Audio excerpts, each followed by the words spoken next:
Why?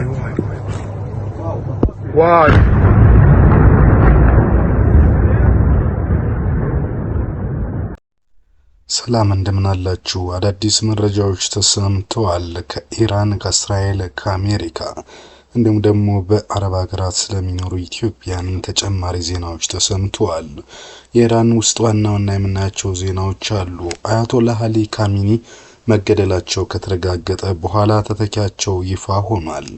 የአሜሪካው ፕሬዝዳንት ዶናልድ ትራምፕ በተጨማሪነት አያቶላህ መገደላቸውን በገለጹበት መግለጫ ላይ ለኢራናውያን የተለያዩ አካላት መልእክት አስተላልፈዋል። በዋናነት የምናየው ነው።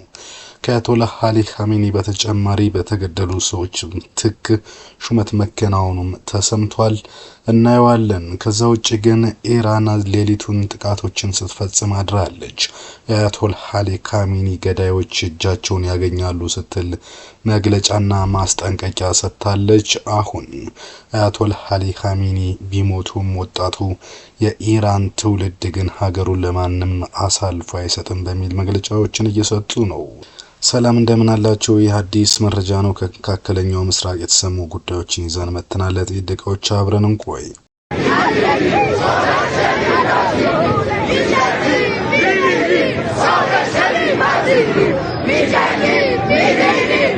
ቅዳሜ ዕለት የተጀመረው ኢራን ላይ የተፈጸመው ጥቃት ከመጀመሪያው ዙር አንስቶ ከፍተኛ አመራሮችን ኢላማ ማድረጉ በስፋት ሲዘገብ ነበር።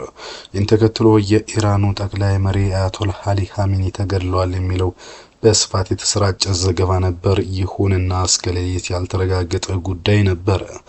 በኋላም እንግዲህ የኢራን ውጭ ጉዳይ ሚኒስትር በሰጠው መግለጫ እርሳቸው ደህና ናቸው፣ ደህንነታቸው በተጠበቀ ሁኔታ ተዛውረዋል ማለቱ የሚታወቅ ነው። ይሁንና እስራኤልና አሜሪካ ግን መገደላቸውን የሚያሳይ መረጃ አለን ሲሉ ነበር። በእርግጥም ኢራንያንን ያደረጉት ራሳቸውን መልሰው እስከሚያደራጁ ድረስና የህዝቡን ስሜት ሞራል ለመጠበቅ እንደነበረ የሚያሳዩ መረጃዎች እየወጡ ነው።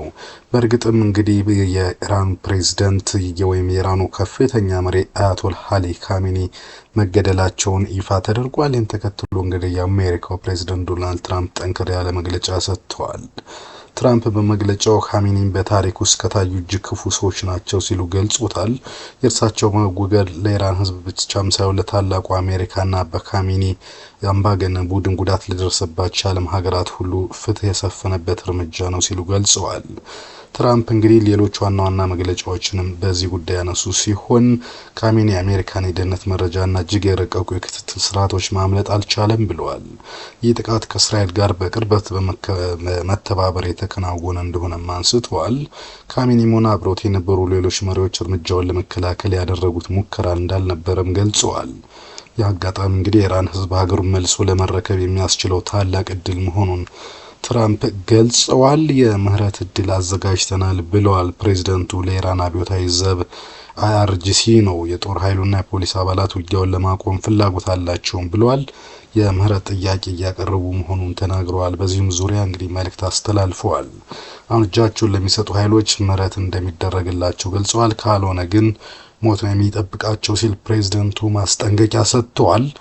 እሳቸው እንደሚሉት ኢራን የጸጥታ ኃይሎች ከሀገር ወዳድ ኢራን ዜጎች ጋር በሰላም በመቀላቀል ሀገሪቱን ወደ ቀደመ ታላቅነቷ ጥሪ እንዲያቀርቡ ገልጸዋል። ይሁንና ግን ስለ ቀጣይ እርምጃዎችም ይፋ አድርገዋል።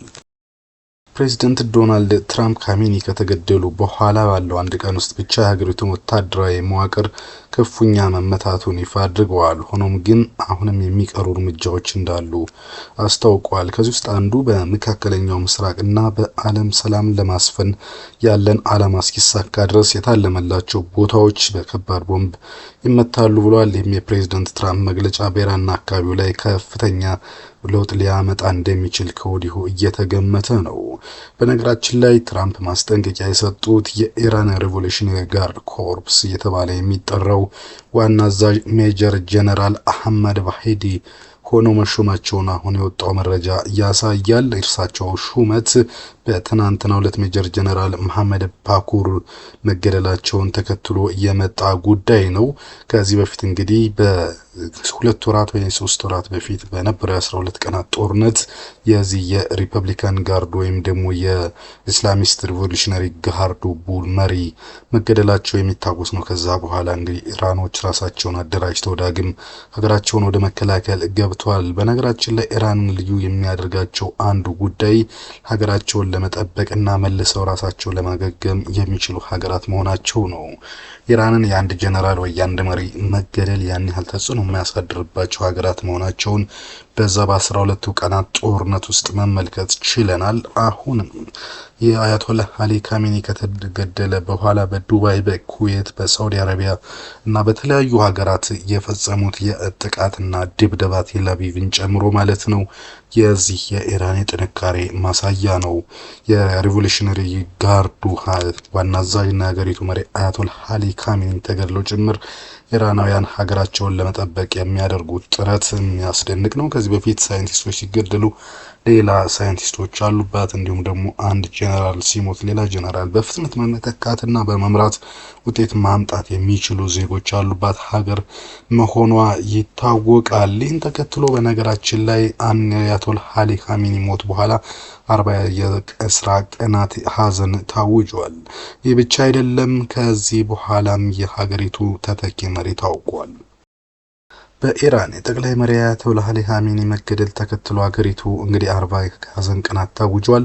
ባለሙያዎችና የሃይማኖት መሪዎች ምክር ቤት የሆነው የአመራር ጉባኤ በአስቸኳይ የተገደሉትን መሪ የሚተካ ሰው ሾሟል። በዚህ መሰረት ካሜኒ መገደላቸውን ተከትሎ የእሳቸው ልጅ ሙታጂብ አሊ ካሜኒ የኢራን መሪ መሆናቸው ተገልጿል። የሀገሪቱ ፕሬዝዳንትና ሌሎች ሁለት ከፍተኛ ባለስልጣናት በቀጣይ የሚደረገውን የመሪ ሽግግር እንደሚመሩት ሲገለጽ የነበረ ቢሆንም ጭምጭምታዎች ግን እያሳዩ ያሉት የአያቶላህ አሊ ካሜኒ ተተኪ መታወቁ ነው። በቅዳሜ ዕለት ጥቃት ከአያቶላህ ካሜኒ በተጨማሪ ከ200 በላይ ሰዎች ተገድለዋል። ይህንን ያለው ቀይ ጨረቃና ሌሎች ምንጮች ናቸው። ከነዚህ መካከል 40 የሚሆኑት የኢራን መንግስት ባለስልጣናት እንደሆኑ እየተነገሩ ነው። በነገራችን ላይ በጥቃቱ ከካሜኒ በተጨማሪ የካሜኒ ሴት ልጅ ባሏና የልጅ ልጃቸው መገደላቸውን ከኢራን እስላማዊ አብዮት ዘብ ጋር ቅርበት ያላቸው መገናኛ ብዙሃን በስፋት እየዘገቡ ነው የሚገኙት። ይህን ተከትሎ እንግዲህ ኢራን የተለያዩ የአየር ላይ ድብደባዎችን አድርጋለች። ቴል አቪቭ ልብ ተብሎ የሚጠራውን ህንጻ ላይ ድረስ ማለት ነው ቴል አቪቭ በመድረስም ድብደባ ፈጽማለችን። ከፍተኛ ጉዳት ያደረሰ መሆኑንና እስራኤል የምትመካበት የመከላከያ ስርዓት ወይም አይሮን ዶም እዚህ ግባ የሚባል አይደለም የሚለውን መግለጫ እውን እያደረገው ይገኛል። ስለ አያቶላህ አሊ ካሜኒ ህልፈት የተሰራጨው ዘገባ በእርግጥም አሁንም ድረስ ሐሰተኛ ነው እየተባለ ቢገለጽም ግን የመንግስት ሚዲያዎች ወይም ደግሞ የፋርስ ኒውስን ጨምሮ በርካታ መገናኛ ብዙሃን በስፋት ያረጋገጡት ጉዳይ ነው። ከእስራኤልና ከአሜሪካ ኤፍቢአይና ከሞሳድ የስለላ ብቃትና አቋም አንጻር ሲታይ የመረጃ ሐሰተኛ ነው ሊባል አይችልም ማለት ነው። የሆነ ሆኖ ካሜኒ መገደላቸውን በኋላ ኢራን አዲስ ሰው በመተካት ራሷን ለመከላከል ጥረቶች እያደረገች ነው። በዚህ ጉዳይ ላይ ምን ያህል ይሳካል ወይም ደግሞ ቀጣይ ቀናትስ ምን ይፈጠራሉ የሚለውን አዲስ መረጃ በተከታታይ አዳዲስ መረጃዎችን ከመካከለኛው ምስራቅ ወደ እናንተ ያደርሳል። ለአሁኑ ያስኩት መረጃ ይህን ይመስላል። መልካም ቀን።